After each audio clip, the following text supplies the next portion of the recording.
समझ में नहीं आता कि घर से सारे तो पैबंद लगे हैं। एक CSC हो, दूसरा हो जाता है। पढ़ते क्यों नहीं तुम? इससे नहीं पता। लेकिन साढ़े घर गई तो को समझते मदरसे में फटीचर जूते का बेटा कहते हैं मुझे।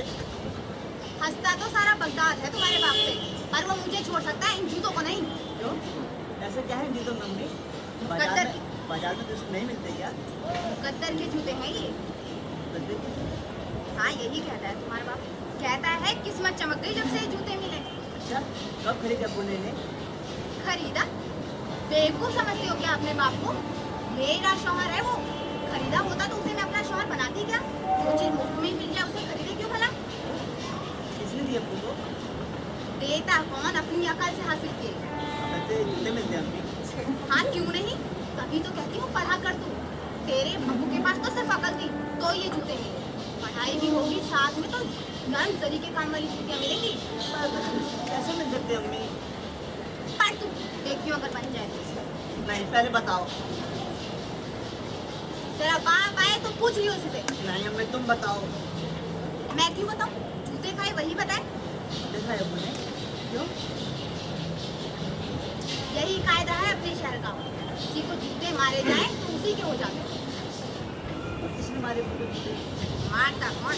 खुद खाए मेरे शौहर ने पूरे 100 जूते। मैं समझा नहीं अम्मी। समझ लेता तो एक आध तुझे नहीं मिल जाते। पढ़ तू, देखते हो अगर बन जाए तो। पढ़ चुपचाप। पहले बताओ अम्मी। बताने को धरा क्या है? गुलाम था तेरा बाप, सौदागर मुस्तफा के यहाँ नंगे पाँव भटकता था। जूते नहीं दिए जाते थे ना गुलामों को, छाले पड़ गए थे पाँव में। एक दिन सौदागर मुस्तफा ने खरीदे ये जूते अपने लिए। ये जूते? नए थे तब, उसने ही ये नगद दाम दे के खरीदे थे। नकद? अम्मी, सौदागर बेवकूफ था क्या? बेटा, शहर का सबसे होशियार सौदागर था वो। तो जूते खरीदे क्यों उसने? नकद नहीं मिले उसे? सौदागरों को तो पूरी कायनात ही मुफ्त में मिलती है, पर उसे जूते मारता कौन? अमीर था ना, तुम्हारे बाप की तरह गुलाम खुलता था। पर अब्बू को जूते कैसे मिले? अपनी अकल से हासिल किए। वो तो मान लिया अम्मी, फिर भी कुछ तो किया होगा अब्बू ने। अपने आप तो जूते सर पर नहीं बरसे ना। मुहद्दर सिकंदर हो तो जूते खुद ब खुद बरसते हैं बरखुरदार। अब्बू बताइए ना, इतने होशियार सौदागर से ये जूते कैसे दिए आपने? लाख होशियार हो, पर तुम्हारे बाप का मुकाबला ना कर सका। मैं उसका गुलाम था बेटा। वो खाने पीने और कपड़े का तो बहुत ख्याल रखता था, पर जूते नहीं देता था किसी भी गुलाम को। सबके सब गुलाम नंगे पैर घूमते थे, पाँव में छाले पड़ जाते थे। मेरी भी यही हालत। एक दिन सौदागर ये जूते खरीद कर लाया, नए चमचमाते हुए। मेरी जरूरत थी और नीयत खराब हो गई। बहुत दिमाग दौड़ा, तब जाकर एक तरकीब सूझी। कैसी तरकीब अब्बू? अब बताता हूँ। समझ आ रहा, तुम यहाँ आओ। अब यूँ समझो कि तुम्हारी अम्मी जो है सौदागर मुस्तफा है, और वो ये नए जूते खरीद कर लाई है एकदम चमचमाते हुए, और उसे जूते पहनाने का काम मेरे जिम्मे है। इन जूतों से बेहद खुश है वो। नजूमी से साइट निकलवाई गई है। अब जिस वक्त मैं उसे जूते पहना रहा हूँ, चुटकी से एक आटा जो है उसमें डाल देता हूँ और उसे पहना देता हूँ। हुजूर,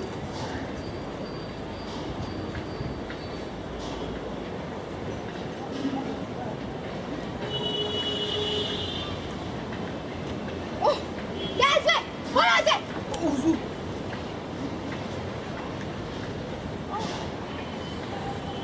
हुजूर। काटा? शैतान, ये सब क्या तूने? 100 जूते पड़ेंगे तुझे। हुजूर हाथ उठाएंगे। हुजूर मैं खुद खा लेता हूँ गिन कर पूरे 100। हुजूर की बहुत मेहरबानी हुजूर। वो गुलाम को सर पर ही सही जूते तो मिले, आका का जूते हैं आखिर। बहुत इनायत हुई हुजूर। मान गए कासिम, तुम्हारी अक्ल का लोहा मान गए।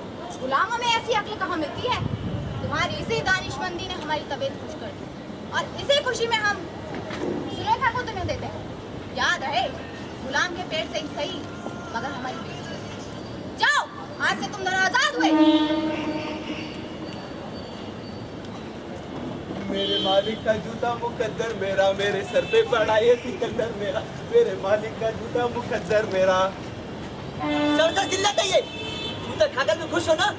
अब वो कैसे बर्दाश्त हो आपको ये सब? नहीं, अब मैं ये जूते यहाँ नहीं रहने दूंगा, फेंक दूंगा मैंने। अबे क्या कर दो बेवकूफ कहीं के, जूते की नाकदरी कर दो। खबरदार, तो इन्हें आइंदा से हाथ लगाया और इन्हें फेंक दोगे तो खाओगे क्या? हैं? जिल्लत, अबे जिल्लत उठाए बिना किस्मत नहीं उठती बरखुरदा, और इन्हें फेंक दोगे तो खाओगे क्या? बताओ। खबरदार, तो आइंदा से हाथ लगाया इन्हें तो। जूते खाकर भी खुश हो ना? तुम कहती थी पढ़ लिख कर इल्म हासिल होगा इसे। अबे किस काम का वो इल्म जिसमें अकल शामिल नहीं? नहीं, मुझे नहीं चाहिए ऐसी अकल। अब पर मुझे चाहिए, और फिर कभी मुफ्त में मिलेंगे तो बदल भी लूंगा। मुझे क्या नई जूते अच्छी नहीं लगते? पर वो हमारा मुकद्दर कैसे साबित होंगे? अबे तभी तो मुफ्त में मिलेंगे वो। अभी तो इन्हें रफू करो, अभी तो फिलहाल यही है मेरा मुकद्दर।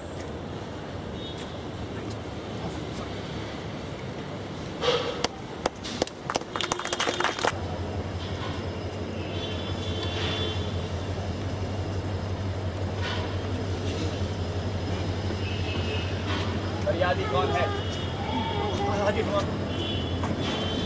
क्या इल्जाम है इस पर? ये हमारी घर की खुशबू चुराता है। पवित्र चुराता है? नहीं हुजूर, खाने की। खाने की खुशबू?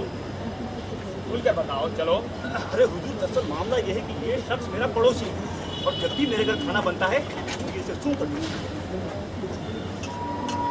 क्यों भाई, तुम्हें इल्जाम मंजूर है? नहीं हुजूर, खाने की खुशबू खुद ब खुद मेरे घर में चली आती है। ये लो, खुद ब खुद आ जाती है। अब क्या किया जाए? हुजूर, खाना लजीज होगा तो उसकी खुशबू तो फैलेगी ही। देख लीजिए हुजूर, ये खुद मान रहा है कि खाना लजीज होता है। अब बता बिना चखे कोई कैसे बता सकता है कि खाना लजीज है? खुशबू बता देती है मालिक। तो तुम मानते हो कि तुम इसके घर की खुशबू चुराते हो? चुराने की जरूरत ही नहीं पड़ती मालिक। कोई भी बू फैलेगी तो नाक तक तो आएगी ही, खुशबू हो या बदबू। मालिक, ये अपने घर की बू अपने ही घर में क्यों नहीं रखता? ये अच्छा है। तुम अपने घर की बू अपने घर में क्यों नहीं रखते हो? अरे हुजूर, ये कैसे मुमकिन है हुजूर? फिर मैं क्या कर सकता हूँ मालिक? अगर हुजूर ये सूंघता है, रोज सूंघता है, इसका सारा घर सूंघता है। हम क्या करें मालिक? ये अमीर है, हम गरीब, आधे पेट रहते हैं। जब इसके अगर लजीज खाना बनता है तो उसकी खुशबू हमें दीवार के पास तक खींच के ले जाती है। पर हम खुशबू नहीं चुराते मालिक, नहीं चुराते। वो खुद ब खुद हमारे घर में चली आती है। इस तरह तो उसके घर की बदबू ही तुम्हारे घर आती है मालिक, दम घुटने लगता है। देख लीजिए हुजूर, ये हमारी घर की खुशबू ही नहीं, खुशबू भी चुराता है। अच्छा, एक बात बताओ, इसके घर के खाने की खुशबू भी तो तुम्हारे घर आती होगी। हुजूर, इसके घर खाना बनता है कब है? वो मिल जाता है खैरात में। गरीब आदमी मालिक, बेरोजगार। हुजूर का इंसान बेरोजगार नहीं है, और बेरोजगार होने का मतलब चोर होना नहीं है। चोर? मैं चोर नहीं हूँ मालिक। चोर तो तुम हो। किसी की इजाजत के बिना उसके घर की खुशबू चुराते हो, और बदबू भी। मजबूर हूँ मालिक, खाने की खुशबू खुद ब खुद मेरी नाक में आ जाती है। कौन चुने करके रखते तुम? तब खुदकुशी का इल्जाम लगेगा मालिक। खुदकुशी का क्यों? सांस नहीं लूंगा तो मर जाऊंगा ना मालिक। ओ, तब मामला तो कहेंगे सीधा। कि जानबूझकर सांस नहीं ली क्योंकि खुदकुशी करना चाहता था। सीधा मामला हो रहा है। मालिक, ये अपने घर की खुशबू अगर अपने घर में रखे तो कोई झंझट ही ना हो। हाँ, ये ठीक है भाई। तुम अपने घर की खुशबू अपने घर में बंद क्यों नहीं रखते हो? हुजूर, ये कैसे मुमकिन है हुजूर? बू की तो फितरत है फैलना, खुशबू हो या बदबू, और यूं तो चले रहा बदबू फैली रहती है। उसे कोई रोक सकता है? सुनने ना की फितरत है मालिक। वो मामले की पेचीदगी तो बढ़ती ही जा रही है। मैंने तो ऐसा नहीं सोचा था। अरे हुजूर, ने बड़े बड़े पेचीदा मसले हल किए हैं। जब दो हैसियतदार लोगों के बीच में झगड़ा होता है तभी हुजूर ही फैसला करते हैं। यहाँ तो मुल्की की कोई हैसियत ही नहीं, लिहाजा इल्जाम साबित है हुजूर। नहीं नहीं, ये मामला इतना आसान नहीं है जितना सोचा गया था। इसमें सरकारी माल की चोरी का भी इल्जाम शामिल है। सरकारी माल की चोरी? अब देखो, जो खुशबू तुम्हारी इजाजत के बिना तुम्हारे घर से बाहर निकल जाती है, वो खुशबू अब तुम्हारी तो रही नहीं। आपको वजह है हुजूर? हाँ, तो फिर किसकी हुई? सरकार की हुजूर। पर हुजूर, इस तरह सरेराह में जो बदबू बिखरी रहती है वो भी तो सरकारी हुई ना। आप समझे? तुम बिल्कुल ठीक समझे। और वो बू हर कोई सूंघता है, तो हर कोई सरकारी माल का चोर हुआ कि नहीं? बोलो, चुप क्यों हो? तो हम फैसला करते हैं कि फरियादी पर 1000 दिनार जुर्माना होगा, क्योंकि वो अपने घर की बू अपने घर में बंद नहीं करके रख सका, जिससे कि सरकार की जिम्मेदारी बढ़ जाती है। और मुलजिम पर भी 1000 दिनार जुर्माना होगा, क्योंकि ये मान चुका है कि वो अपने इसके घर की बहू चुराता है। हुजूर, हुजूर दिनार, हुजूर मैं मेरा बाल बच्चा बिक गया तो भी नहीं दे सकूंगा। हम समझते हैं आखिर हम भी इंसान हैं, तो तुम्हारी गरीबी को देखते हुए तुम्हारे 1000 दिनार इससे वसूल किए जाएंगे। हुजूर, मुझे हुजूर। हाँ हाँ तुमसे, और उसके बदले में ये और इसका पूरा परिवार ताउम्र तुम्हारे गुलाम रहेंगे। जाओ। वो क्यों हुजूर? वो इसलिए कि तुम मान चुके हो कि बच्चों समेत बिक भी जाओगे तब भी ये 1000 दिनार नहीं दे पाओगे, समझे? जी हुजूर।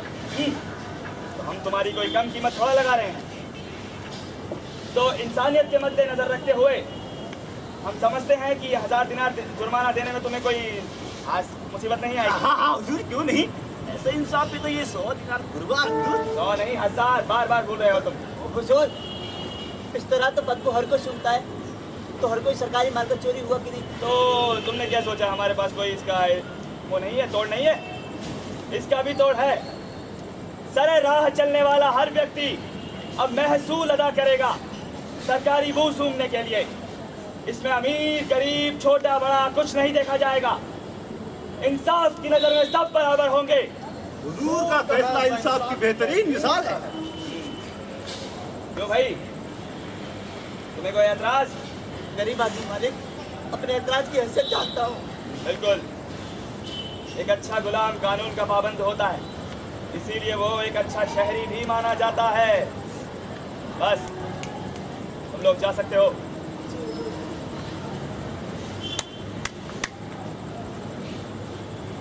और कोई मामला है? जी हुजूर, सौदागर अबू कासिम के खिलाफ